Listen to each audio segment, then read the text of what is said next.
प्रणीत Kaur ji, Congress party के हमारे senior नेता हरीश रावत जी, प्रेस के हमारे मित्रों, आप सबका यहाँ बहुत बहुत स्वागत। जैसे आप जानते हैं, हमारी ये यात्रा इन 3 काले कानूनों के खिलाफ है।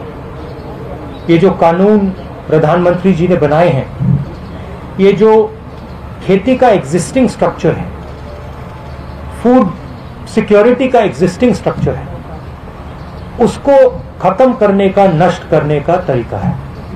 जैसे पहले भाई और बहनों नरेंद्र मोदी जी ने नोटबंदी की, उसके बाद जीएसटी की, और कोरोना के समय उन्होंने किसानों को, मजदूरों को, छोटे बिजनेसेस की कोई मदद नहीं की, उसी प्रकार ये भी किसानों पर आक्रमण है और इस आक्रमण को हम रोकेंगे। इन कानून के खिलाफ हम लड़ेंगे। पंजाब को इससे सबसे ज्यादा इफेक्ट होता है, हरियाणा और पंजाब। और अगर एमएसपी जाएगी, अगर ये एग्जिस्टिंग जो स्ट्रक्चर है अगर ये टूटेगा, तो पंजाब को भविष्य में रास्ता नहीं मिलेगा। तो हम एक प्रकार से पंजाब की, हरियाणा की, उत्तर प्रदेश की, राजस्थान के किसानों की और इनके लोगों की रक्षा करना है। अब आप सवाल पूछिए। If you raise hands, I'll go one by one. Thank you. We'll go with you, Anand.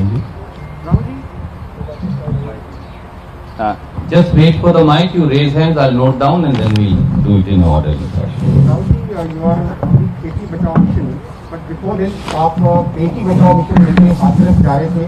हमारे सामने हमने देखा था पुलिस ने कैसे आपको धक्का दिया। उसके बाद प्रियंका जी के साथ हाथापाई हुई। करीब 500 कांग्रेस वर्कर्स के खिलाफ एफआईआर हो गई है, जर्नलिस्ट पे भी एफआईआर हो रही है। योगी सरकार के इस रवैये पर क्या कहेंगे सर? पूरे देश को धकेला जा रहा है, मारा जा रहा है, पीटा जा रहा है। मुझे थोड़ा सा धक्का लग गया तो क्या बड़ी बात, कोई फर्क नहीं पड़ता। It's not big deal. हमारा काम है देश की जनता की रक्षा करना, देश के किसानों के साथ खड़ा होना हमारा काम है। ऐसी सरकार है, अगर हम खड़े होंगे धक्का लगेगा, लाठी लगेगी, ठीक, खा लेंगे लाठी, धक्का खा लेंगे, क्या है।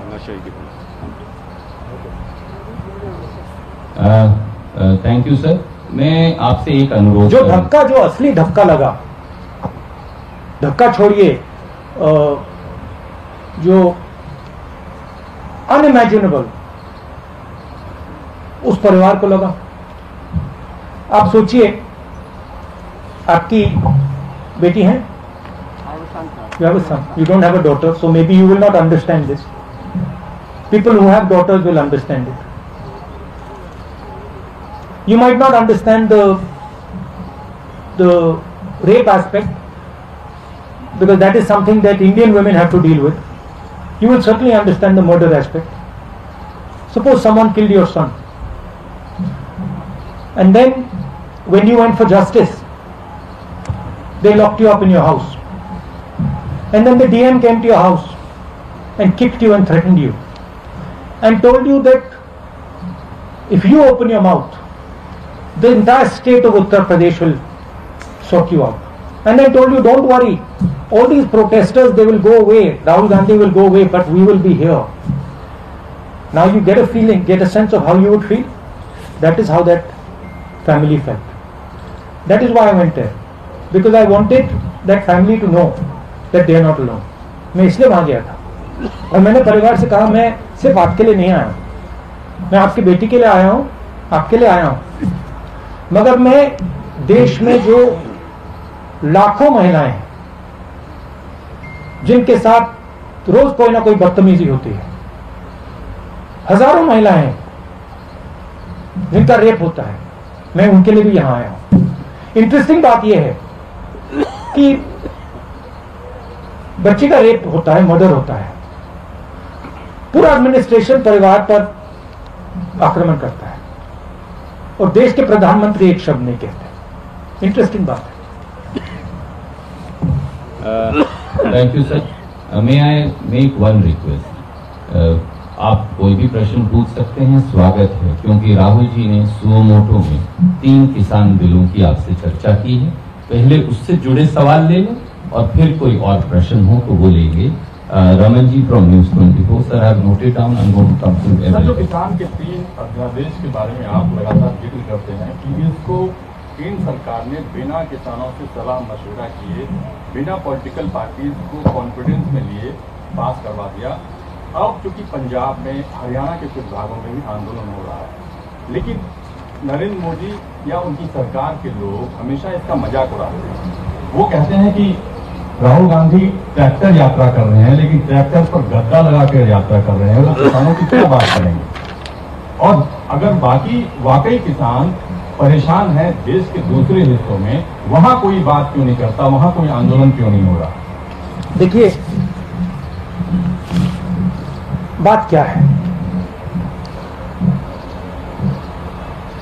पहले आपने स्मॉल एंड मीडियम बिजनेस पे आक्रमण किया, उनको आपने खत्म कर दिया। फिर आपने जीएसटी कोविड के समय आपने अपने 2-3 मित्रों की मदद की, लाखों करोड़ रुपए आपने उनका माफ कर दिया। मजदूर घर पैदल जा रहे थे हजारों किलोमीटर, पानी नहीं था, भोजन नहीं था, आपने एक शब्द नहीं बोला, उनको आपने वार्निंग ही नहीं दी, एक दिन वार्निंग नहीं दी। कमरे में बैठे आपने कहा लॉकडाउन होगा, लॉकडाउन कर दिया, मर गए वो। 100-200 लोग वैसे ही मर गए। आपने जो देश की रीढ़ की हड्डी है, जो इस देश को रोजगार देती है, स्मॉल एंड मीडियम बिजनेसेस को खत्म कर दिया है ये देश। और आप देखना, मैंने फरवरी में कोरोना की बात की थी, उन्होंने कहा राहुल गांधी मजाक कर रहा है। अब देखिए, समझ किसको है किसको नहीं है। एक व्यक्ति आपको कह रहा है, फरवरी में कह रहा है कि कोरोना से हिंदुस्तान की इकोनॉमी, हिंदुस्तान के लोगों पर बहुत जबरदस्त चोट लगने वाली है, और दूसरा व्यक्ति कह रहा है 22 दिन में ये लड़ाई जीती जाएगी। समझ किसको है ये तो आपको जज करना है, मैं तो नहीं कहूंगा। एक व्यक्ति कहता है 22 दिन में लड़ाई खत्म हो जाएगी, उसको यह भी नहीं मालूम कि कोरोना है क्या, देश क्या है, कैसे चलता है। उस टाइम भी मेरा मजाक उड़ा रहे थे, और अब मैं आपको बता रहा हूं, और आप लिख के ले लीजिए, आज भी मजाक उड़ाएंगे, मगर 6 महीने बाद याद रखना जो मैं आज कह रहा हूं। 2 चीजें आपसे कहूंगा। पहली बात, यह देश अपने युवाओं को रोजगार नहीं दे पाएगा। नरेंद्र मोदी ने ढांचा तोड़ दिया है। अब नरेंद्र मोदी खेती के ढांचे को तोड़ने जा रहा है। अगर नरेंद्र मोदी ने खेती के ढांचे को तोड़ दिया तो एक तरफ रोजगार नहीं मिलेगा, दूसरी तरफ भोजन नहीं मिलेगा। ठीक है, अभी मेरा मजाक उड़ाएंगे, उड़ाने दो। 6 महीने बाद, जैसे आज मैं फरवरी की बात कर रहा हूं, 6 महीने बाद आप देख लेना।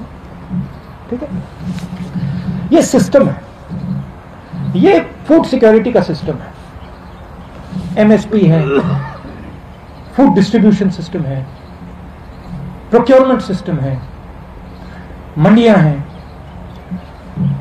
ये एक प्रकार से किसान का फूड सिक्योरिटी का एक किला है, ये प्रोटेक्ट करता है। किले में कमियां हैं, मैं ये नहीं कह रहा हूं कमियां नहीं, कम मंडियां हैं, करप्शन है, इंफ्रास्ट्रक्चर बेहतर होना चाहिए, मगर किले को अगर आपने तोड़ दिया तो किसान बच नहीं सकता। अब नरेंद्र मोदी किले को क्यों तोड़ रहे हैं? नरेंद्र मोदी ने जीएसटी क्यों की?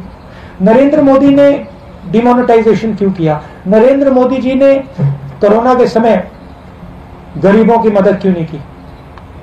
2 नाम दे सकता हूं, अंबानी, अदानी। ये ट्रायंगुलर ग्रुप है, अदानी, मोदी, अंबानी। और नरेंद्र मोदी का काम रास्ता साफ करने का है। उनको ऑर्डर दिया गया है कि स्मॉल एंड मीडियम बिजनेसेस को खत्म करो, किसानों को खत्म करो, मजदूरों को खत्म करो, और हमारे लिए रास्ता खोलो।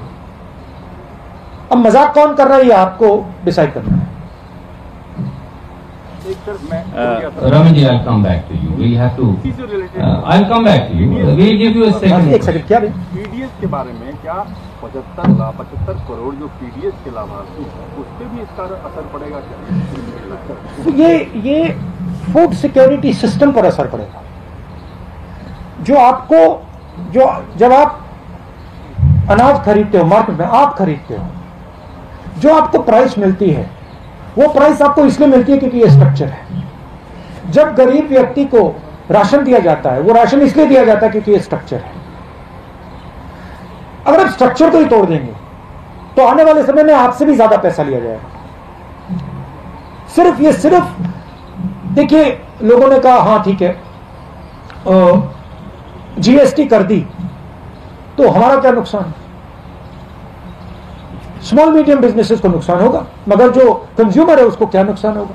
तो नुकसान होगा क्योंकि जब वो कोलैप्स करेगा आप कोलैप्स करोगे। तो हिंदुस्तान में सब चीजें कनेक्टेड है और अगर आप एक चीज को छूओगे तो दूसरी चीज पे इफेक्ट पड़ेगा। मैं दूसरा उदाहरण देता हूं। नरेंद्र मोदी जी ने कहा हिंदुस्तान की जमीन किसी ने नहीं ली, सुना होगा आपने। ऑपोजिशन लीडर्स को कहा हिंदुस्तान की जमीन किसी ने नहीं ली। 1200 स्क्वायर किलोमीटर चाइना ने हमारी जमीन ले रखी है। कैसे ली? क्योंकि चाइना को मालूम है कि यह व्यक्ति जो ऊपर बैठा है यह सिर्फ अपनी इमेज की रक्षा करता है। यह अपनी इमेज बचाने के लिए 1200 स्क्वायर किलोमीटर जमीन हमें दे देगा।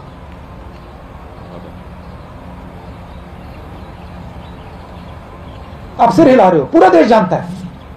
आर्मी के किसी भी सिपाही से, जनरल से पूछ लो, आपको बता देगा कि नरेंद्र मोदी ने अपनी इमेज बचाने के लिए देश को झूठ बोला। भारत माता की बात करते हैं, भारत माता के 1200 स्क्वायर किलोमीटर नरेंद्र मोदी ने चाइना को दे दिए अपनी इमेज बचाने के लिए। रियलिटी, मानो ना मानो। इसके बारे में नरेंद्र मोदी क्या बोलते हैं? आप कभी बुलाइए उनको प्रेस कॉन्फ्रेंस में, ऐसे खुल के बुलाइए, बात कीजिए उनसे। वो आपसे इतना डरते क्यों? Thank you. I'll come to you, bhai. Can we have Ramandeep from Punjab Kesari Jagbani? I'll come back. मैं बताता हूं वो क्यों डरते हैं आपसे। मैंने बात सोची, रीजन एक ही है। चाइना से भी वो इस कारण डरते हैं और आपसे भी इस कारण डरते हैं। वो सोचते हैं चाइना हमारी इमेज खराब कर देगा, वो सोचते हैं ये जर्नलिस्ट हमारी इमेज खराब कर देंगे। नरेंद्र मोदी जी को सिर्फ अपनी इमेज में इंटरेस्ट है।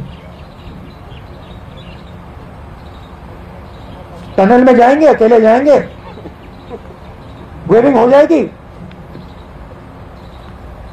मीडिया पे पूरी मोनोपोली है, सोचते हैं कि भैया मीडिया दिखाएगा मुझे टनल में। तो उनको सिर्फ अपनी इमेज से ऑब्सेशन है। जो भारत में हो रहा है उससे कुछ लेना देना नहीं। मेरी फीलिंग है कि शायद नरेंद्र मोदी ये जो 3 कानून है इनको समझते ही नहीं। मेरी असेसमेंट है। राहुल जी, आप लगातार कह रहे हैं कि जीएसटी, लॉकडाउन और नोटबंदी ये गवर्नमेंट का फेलियर है, but on the opposite side BJP का कहना है कि ये हमारी अचीवमेंट है। वो दूसरी बार जीतने का भी हवाला देते हैं कि इसके बावजूद हमने इलेक्शन जीती। तो ये नजरिया अलग अलग क्यों है? और आपके अच्छा बताइए, जो चाइना को 1200 किलोमीटर दिया है ये भी इनका अचीवमेंट है क्या? बीजेपी बोल रही है सर ऐसा कि ये बोल रही है कि उनका अचीवमेंट है कि 1200 स्क्वायर किलोमीटर हमने चाइना को दे दिया। जीएसटी का, नोटबंदी का या लॉकडाउन का, बीजेपी का ये कहना है कि जीएसटी आई या नोटबंदी आई तो उसके फायदे हुए, और उसका जो रेफरेंस दे रहे हैं वो हम जीते, इलेक्शन भी जीत रहे हैं। अगर पब्लिक में इतना रोल था तो इसके बावजूद इलेक्शन कैसे जीते? तो एक बात मुझे बताइए, आप मेरे से मत पूछिए, ठीक है?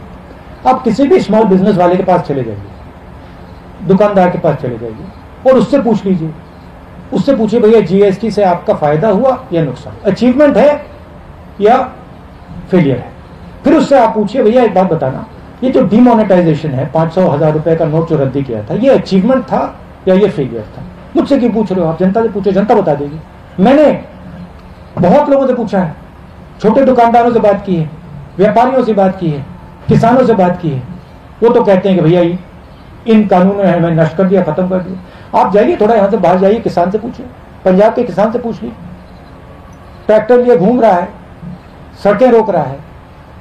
अगर अचीवमेंट था तो वो बाहर क्यों खड़ा है? पटाखे क्यों नहीं बजा रहा हो? बीजेपी के ये कहते हैं कि अगर ये fail I'll come back to you for a second question. Can we have Aman Sood from Tribune? Just let her pass the mic to you. Hello. Yeah.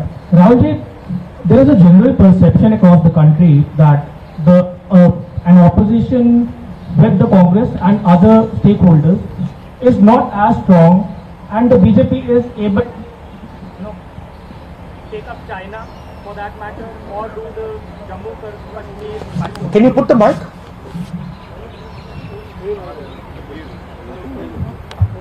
We'll give another one. वो ले लीजिए।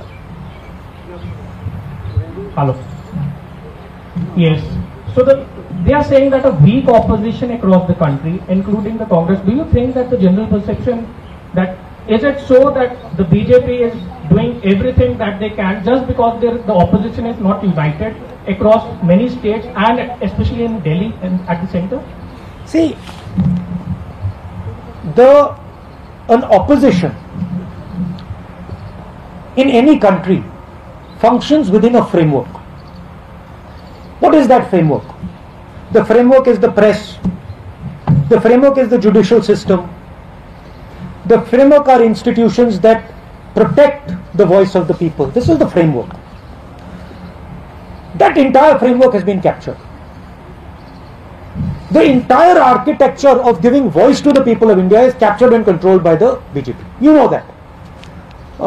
In fact, you come from one of the newspapers that exerts a little bit of independence. That's not the case with most TV channels and newspapers. So, if the entire architecture of institutional architecture is captured, then to say the opposition is weak, that's not really a correct statement. Give me a free press, give me institutions that are free, and the government will not last. I don't have that. I can take proof, clear-cut proof of, for example, the Rafael deal. I can bring it to you. You don't show it, right? So, at a certain level, frankly, you're also not doing your job. And it's okay for you to blame the opposition and say, well, you know, the opposition is weak. But, my friend, you're also walking into slavery, right? You're also walking into a place where you will become very uncomfortable. I'm fighting for it. You in your own way, I'm sure, are also fighting for it. But it is a bigger thing that is happening. Today, it's quite amazing. I don't think there is any other country in the world today where another country can occupy 1200 square kilometers of its land and the media says nothing. Then I don't think there's any other country. I'm thinking about it. I think even in, the weakest country, they will make a noise. India, they don't make a noise. The whole thing's captured. I went to Uttar Pradesh. Girl is raped. Neck is broken. Administration is attacking her. Administration is attacking the family.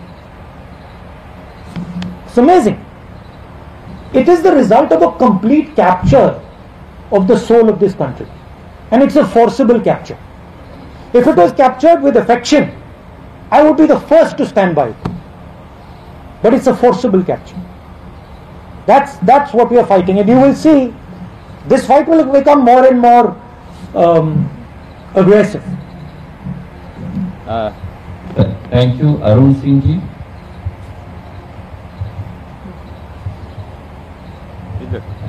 And then Gurpreet Singh Chattha ji from Ajit thereafter.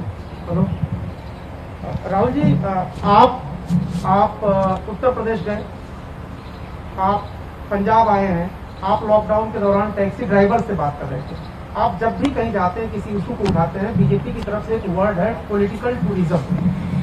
आपको ऐसा लगता है कि जब आप किसी cause को, किसी इशू को हाईलाइट करने की कोशिश करते हैं तो उससे डेविएट करने की पॉलिटिकल टूरिज्म की बात आप करिए। अब उत्तर प्रदेश सरकार ये कह रही है कि इंटरनेशनल साजिश है यूपी सरकार को बदनाम करने की, जो कुछ हो रहा है वहां पर हाथरस में। या यहाँ पर आपसे सवाल ये पूछा जा रहा था कि गद्दी लगी थी, आप उस ट्रैक्टर पे बैठे थे। नहीं, मगर ये सवाल कभी नहीं पूछा जाएगा कि नरेंद्र मोदी ने 8,000 करोड़ रुपए के लिए 2 हवाई जहाज क्यों खरीदे। $1 बिलियन, 8,000 करोड़, उसमें कुशन छोड़िए, उसमें तो पलंग है पूरा। मतलब एक पलंग नहीं, 50 पलंग होंगे उसमें।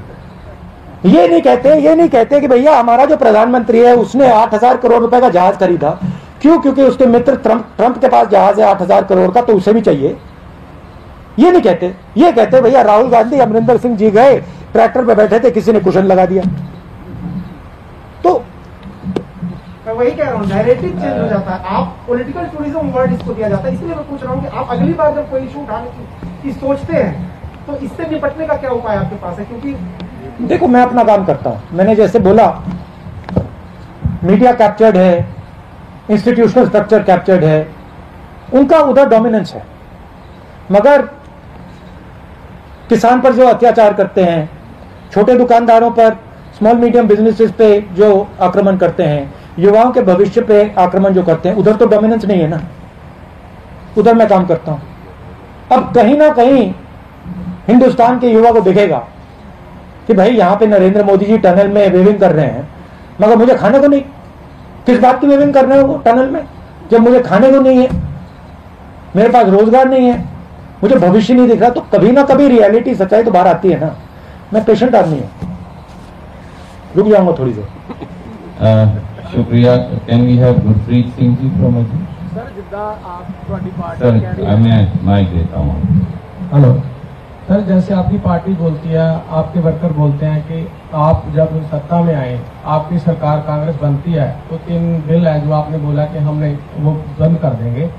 अगर वो बंद भी कर देते हैं, जो पोजीशन अभी है, कैप्टन साहब यहाँ बैठे हैं, पहले भी पोजीशन खराब है, खुदकुशियां हो रही हैं, उसके लिए आपके पास प्लान क्या है किसानी? हमारे अगर मैनिफेस्टो को आप पढ़ें और उसकी कॉपी मैं दे सकता हूं, उसमें क्लियरली लिखा है कि जो फूड सिक्योरिटी का सिस्टम है उसको हम स्ट्रेंथन करेंगे। आज 40 किलोमीटर के रेडियस में मंडी होती है, हम 4 किलोमीटर के रेडियस में मंडी लगाएंगे।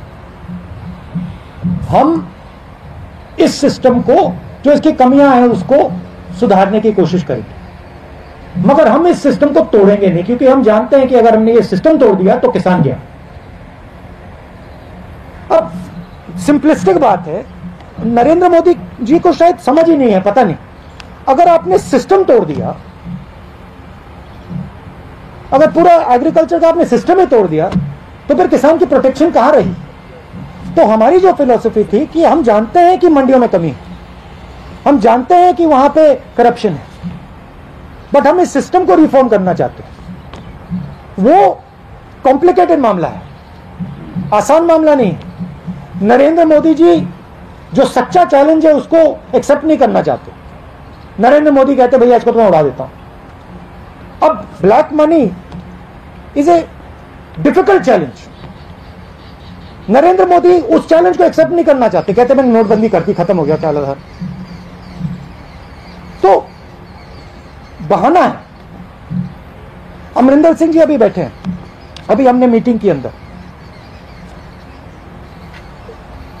पंजाब के युवाओं को रोजगार दिलवा रहे हैं। सिंपल मामला नहीं है, कैची फ्रेजेस से रिजॉल्व नहीं होता, काफी कॉम्प्लिकेटेड बात अंदर चल रही है। ऐसे करेंगे, ये करना है, वो करना है। तो हिंदुस्तान को ये रियलिटी एक्सेप्ट करनी पड़ेगी, सच्चाई एक्सेप्ट करनी पड़ेगी। Mohammed from NDTV and then Rohit from Bharat.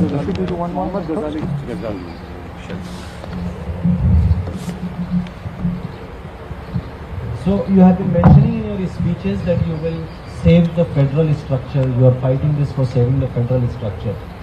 In 1970s, the Punjabi Suba movement in Punjab was also for extending the federal structure, and it was crushed and partly it is blamed on Congress party also. So why Punjab and Punjabis should trust you on this? Punjabi should see my actions, right? And I can tell you, if you look at my political career, you can see my actions. Don't just look at my words.